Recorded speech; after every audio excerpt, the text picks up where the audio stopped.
In this set of tutorials, we're going to build a curve-based procedural picket fence, and I will walk you through all the stages of creating one.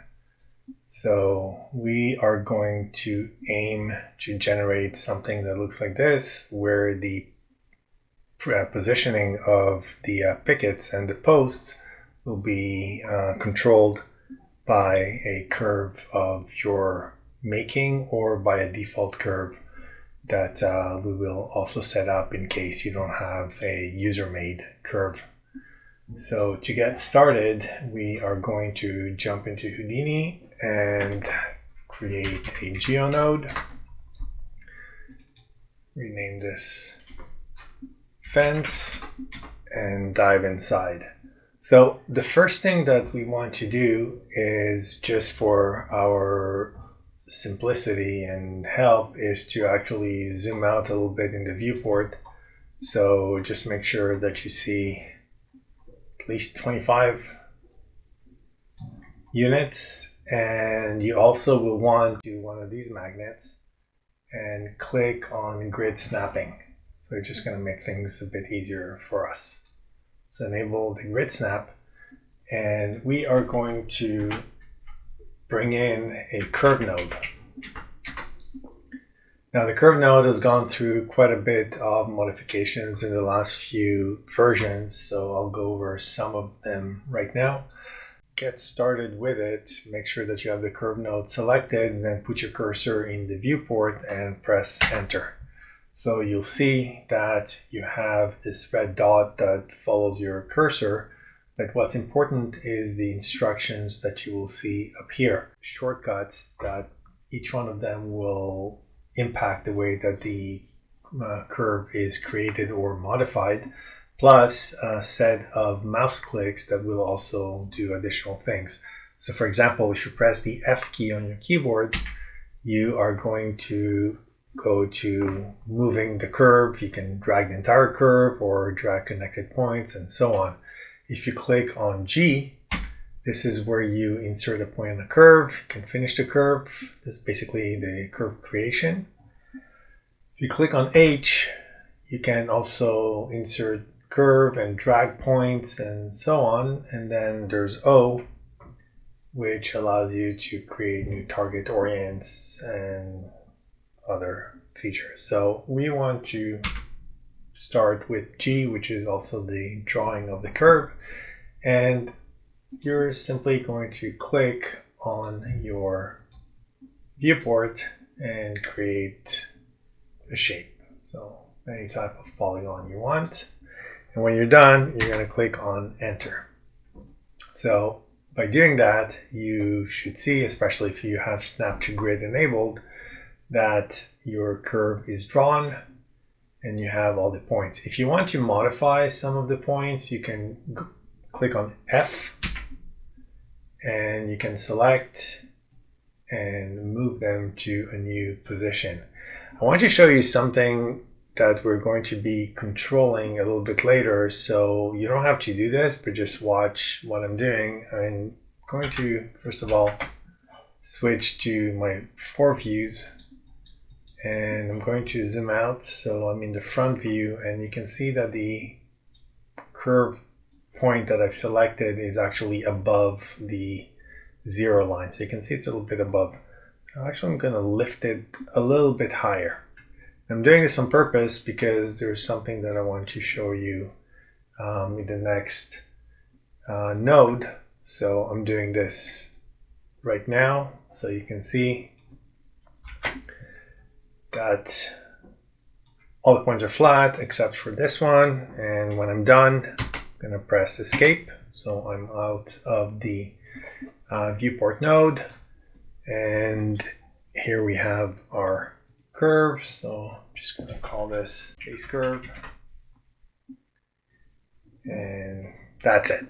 So I'm going to show you how we can set a quick setup that will allow us to ensure that no matter what type of shape we draw, we will always follow whatever parameters we have set. So there's 2 ways of doing that. I'll show you both. The first way, we're going to use attribute wrangle, and we're going to drop just a couple lines of vex into it. So we're going to name this one as the set size ratio, and we'll use that to build the ratio itself. So the first thing that you should do is make sure that you're running over points, because that's important, because we're going to be manipulating the actual points that we've created right here. We're going to use a command called rint. And what rint means in Vex is round to nearest integer.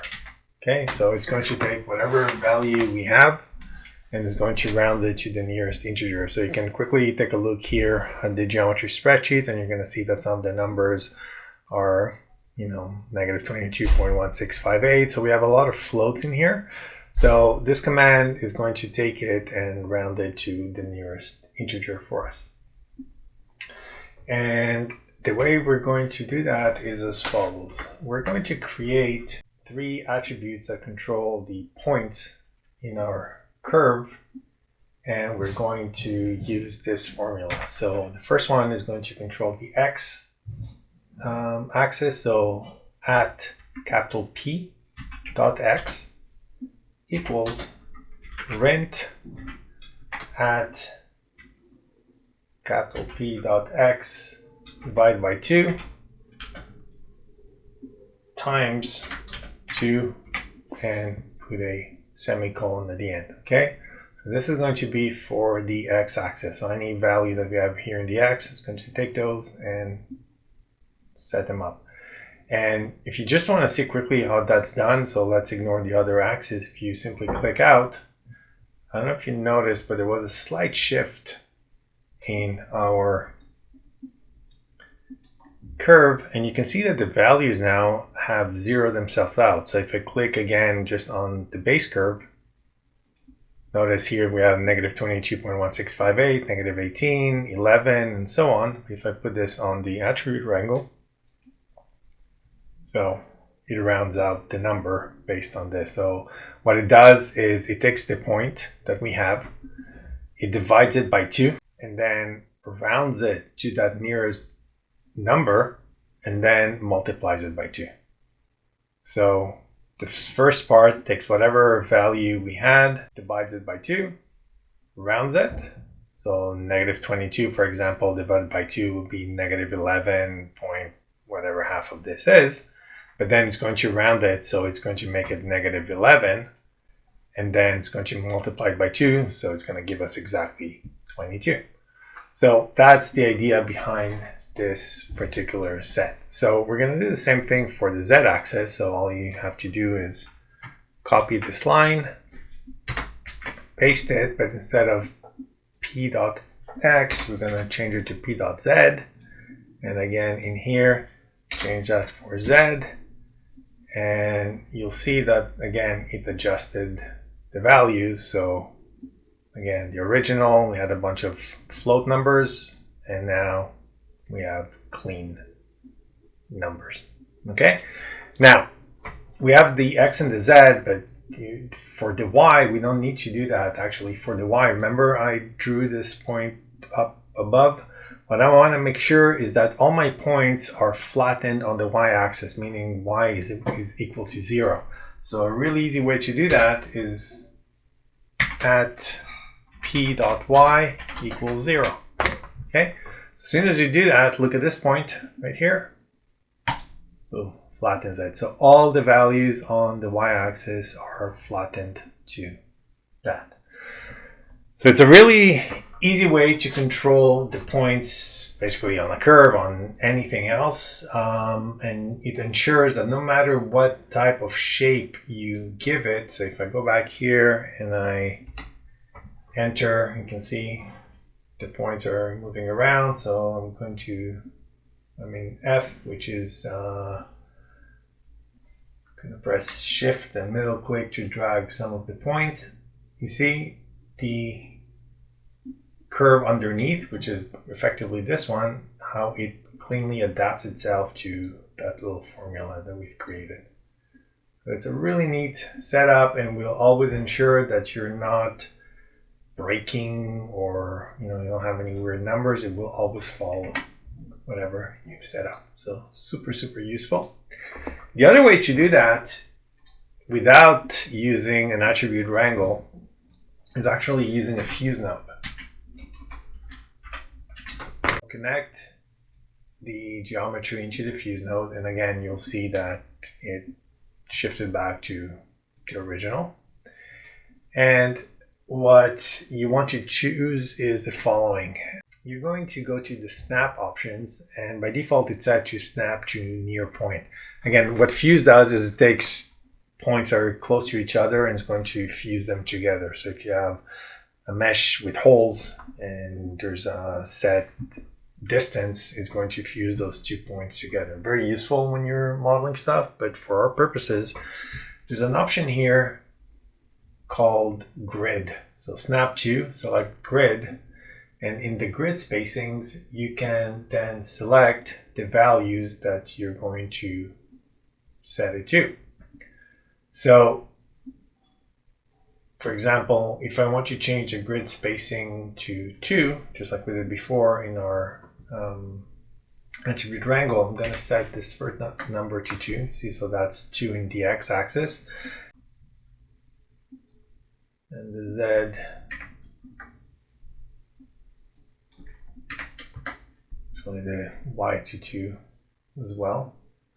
So it's going to give us slightly similar setup, but you'll notice that it didn't impact the y point. So in terms of the positioning between these two, so everything is the same, but it doesn't control our y at the curve if it's above the ground. So this is kind of an effective method using the fuse node, but I prefer using the wrangle. Once you know how these commands work, it actually gives you a lot more control. So I'm going to stick to that. So that's the first stage. We have our curve, and then what we need to do is resample the curve. So it's going to give us some points along it where we can then control where we're going to put our pickets and posts in the fence itself. So drop in a resample node, connect this, and let's call the resample node sample length between points. So by default, you're going to get this really big mess of points because that's based on the maximum segment length. So if you increase this number, you're going to see less. But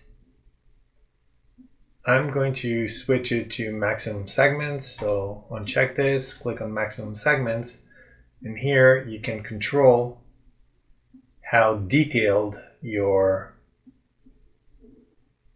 fence effectively is going to be. So the more segments you have, the more posts are going to be on your fence. So it maintains the overall shape that you've created.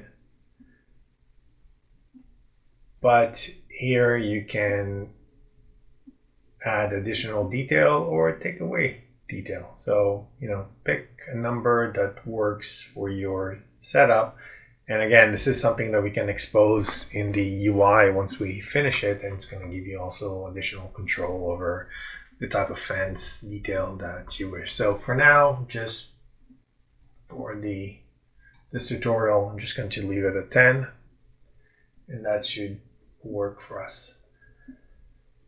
So the point would be to enable the normals to actually follow the direction of the curve. So when we place our posts, they will also align themselves to it.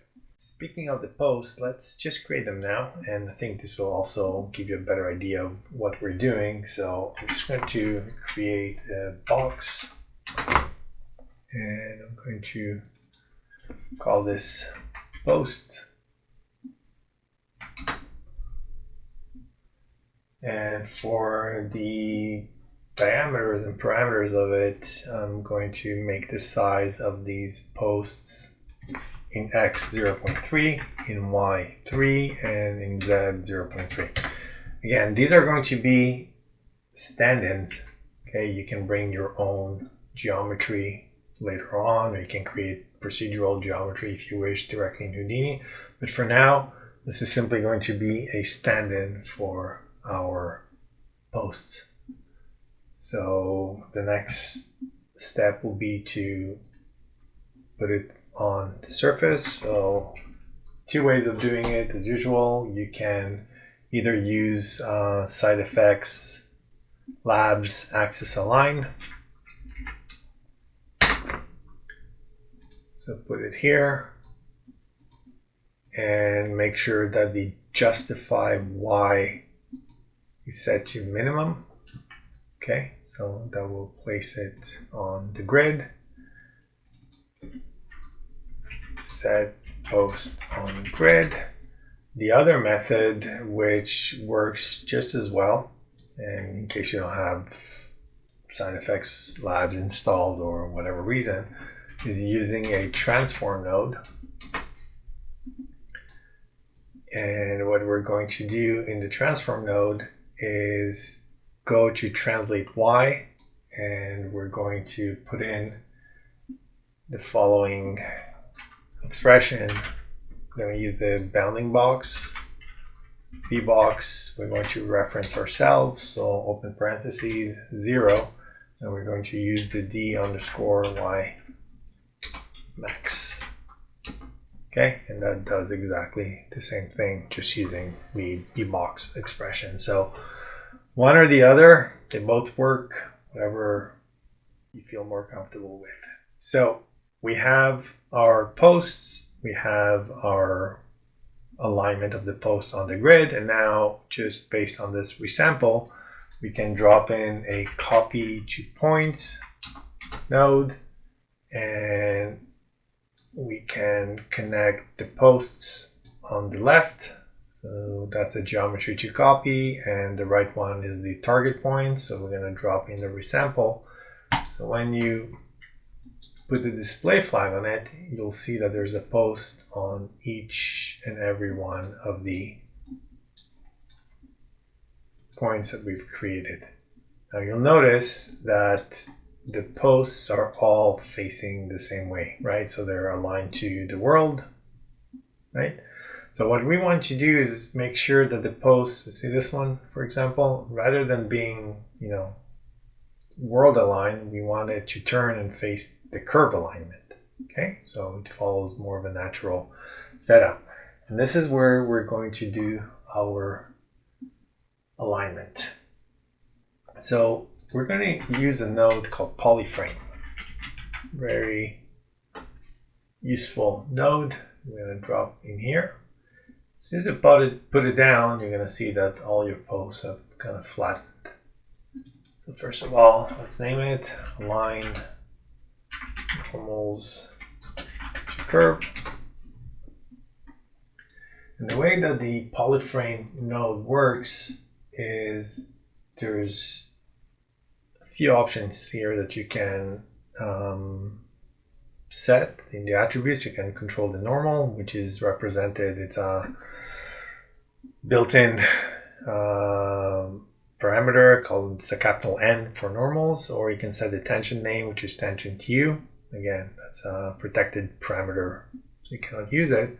And then up here, you can choose a style. So 2 edges, first edge, primitive, centroid, and so forth. You can always click on the help, and that will give you additional information on what the polyframe geometry does, and it explains in here exactly what each one of those styles does. So first edge, 2 edge, primitive, centroid, and so on. So for our purposes, we're going to do something where we're going to start moving things around here. So the first is we're going to change the style to first edge. Okay. And we're actually going to move the normal to the tangent name.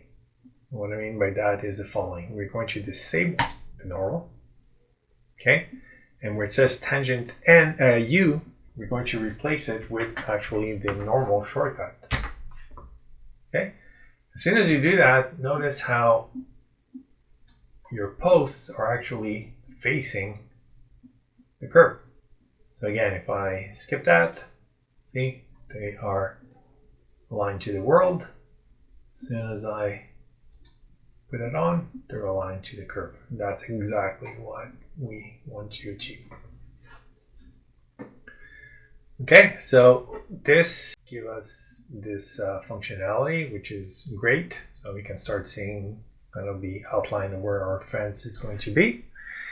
And after that, we are going to create a group that is going to select all the points in our actual fence. So again, if I put the points, so we want to select each and every one of these points. I'm going to leave this copy to point here for a second. I'm just going to move it here on this to the side, and I'm going to create a group. I'm going to rename this fence group. As you can see, I'm going to have to name this properly. So I typically, for the group name, I use $O capital S. So instead of having to take both a group create and a group name, all I have to do is just give the group create the name, and that's going to also make the name the same. Leave that as fence group. And if you want to make this a default, which I thought I made a default, but I guess I didn't, you can click on this little gear over here, go to Legacy Presets, and you can save the preset as the permanent default, right? So group OS, I'm just going to save it as my permanent default because every group that I want to create from now on, I want it to have this $OS. And I can check that by creating another group, and yeah, it's right there. So it worked. So I'm going to select the align normals to curve, connect that to my fence group, and put the display. Make sure that the group type is set to points, okay? And that's going to select all the points in our fence over here. And the last thing that I want to do is actually split my fence. So each one of the segments in the fence is going to be its own primitive. What I mean by that is the following. If I look at my primitives, at the moment, you're going to see that there's this whole fence curve is a single primitive. You're going to see here 0. You can check that also in the geometry spreadsheet. You're going to notice if you select the primitives, little button here, you're going to see that we have a single primitive. And my goal is to make each one of the segments that is created between the points to be a unique primitive. To do that, we're going to use the polycut tool. So polycut, connect it, rename it to split fence. And the way it's going to work, we are going to go to the polygon group, click on the drop down. Sorry, not the polygon group, the cut points group. Click on the drop down, select the fence group. Okay. And if you leave it as is, your curve is going to disappear. So we want to change the strategy from remove to cut. Okay. And if you do that, you'll see that every single segment now between the points is now its own primitive, and you can see also in the geometry spreadsheet that now we have multiple primitives. So in this case, I have a total of 10 primitives, which should match the resample length that I gave it in the segments when I resampled it. Okay, so there you go, from 1 primitive to 10 unique primitives. That's going to be the first part of our fence setup, and we will continue in the next video.